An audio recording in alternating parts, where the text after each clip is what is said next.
आदरणीय परम पूज्य संतजन, सम्मानित मंच व विशाल समूह में उमड़े बिश्नोई समाज के प्रबुद्धजन, माताओं और बहनों,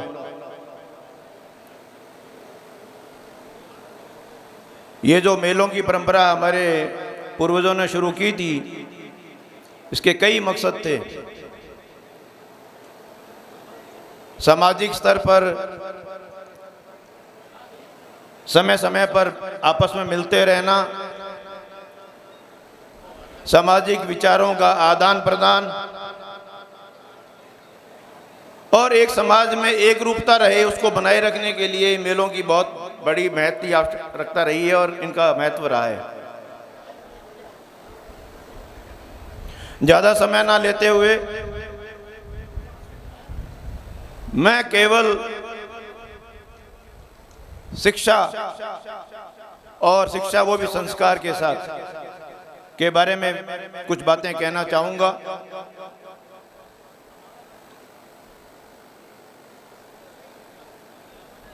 हम सब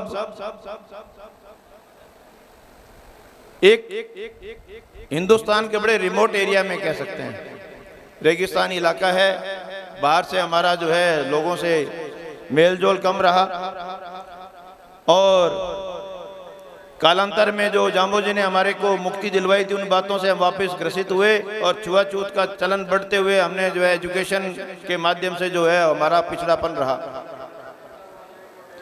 लेकिन मेरा ये मानना है कि यदि घर में एक आदमी नौकरी लगता है तो घर की दिशा और दशा दोनों बदल जाती है। और आज समय की मांग है कि खेती तो हमारी पड़ी है, वो तो हमारे सपोर्टिव सिस्टम है। जमीन रबड़ नहीं है जो बढ़ जाएगी, एक की दो हो जाएगी। वो अगर आप मेहनत करोगे, खरीदोगे तो बढ़ जाएगी। लेकिन फैमिली में बच्चों के साथ साथ वो डिवाइड होती चली जाती है। लेकिन एक शिक्षा ही ऐसी चीज है जो आपको आगे तरक्की पर लेके जाएगी। जैसा कि मैंने पहले भी कहा, एक आदमी के नौकरी में आने से घर की दिशा और दशा दोनों बदल जाती है। और खास तौर से महिला की शिक्षा, जिसे हम विमेन एम्पावरमेंट कहते हैं, विमेन इमेनिसिपेशन कहते हैं, महिलाओं का सशक्तिकरण कहते हैं, बहुत जरूरी है। क्यों? क्योंकि महिला जो है वो घर की नींव होती है, धुरी होती है। अगर महिला पढ़ी लिखी है, संस्कारी है, तो अपने बच्चों में अच्छे संस्कार देगी, उनकी अच्छी परवरिश करेगी और अच्छे बच्चे आगे चलकर समाज की नींव को मजबूत करेंगे, एक अच्छे देश के नागरिक बनेंगे। क्योंकि महिला बच्चे की प्रथम शिक्षिका भी है और बच्चे का मैक्सिमम ज़्यादा से ज़्यादा समय अपनी माँ के साथ बीतता है। और जितने प्रभाव बच्चे के ऊपर माता का होता है उतना किसी पे नहीं होता। हमारे सामने दर्जनों उदाहरण है इतिहास में।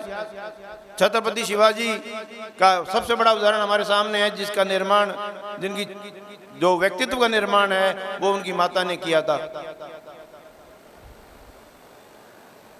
तो ज्यादा समय ना लेते हुए, मंच पर अन्य लोग भी वक्ता काफी हैं, मैं तो यही कहना चाहूँगा कि हमें शिक्षा और शिक्षा भी संस्कार के साथ, यदि इस पे हम ध्यान देते हैं। अब कई जगह मैंने देखा है, इस बार आरएस में, आरजेएस में, आईएएस में, आईपीएस में खूब बच्चे समाज के आ रहे हैं, मेहनत कर रहे हैं।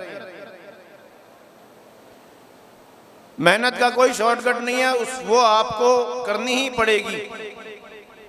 लेकिन बच्चों के लिए आप टाइम दीजिए, बच्चों को सपोर्ट करिए। माता पिता को तैयार करना पड़ता है बच्चों के भविष्य को बनाने के लिए। माताओं से मैं बताना चाहूंगा, जब मेरी बड़ी बहन डॉक्टर है, वो जो पढ़ती थी तो मेरी माँ पास में बैठ के स्वेटर बनाया करती थी, ताकि रात भर वो पढ़े तो उसको सपोर्ट रहे, वरना अकेली पढ़ती नींद आ जाए। वो कहती माँ मेरे पास बैठी रहे। तो घर में माँ होती है, उसका पेरेंट्स का बहुत सपोर्ट चाहिए बच्चों को पढ़ाई में, तभी बच्चे आगे निकल पाते हैं। इसलिए इस चीज़ को आप महसूस करिए और अपने बच्चों को बढ़िया बनाइए, पढ़ाइए, लिखाइए। और अब जो कंपटीशन में सबसे बढ़िया एक मैंने देखा है, बड़े समूह आगे आए हैं जो आपके गांव-गांव में लाइब्रेरी खुल रही हैं। आज डिजिटल का युग है। इस डिजिटल युग में आपको हर चीज़ नेट पे उपलब्ध है।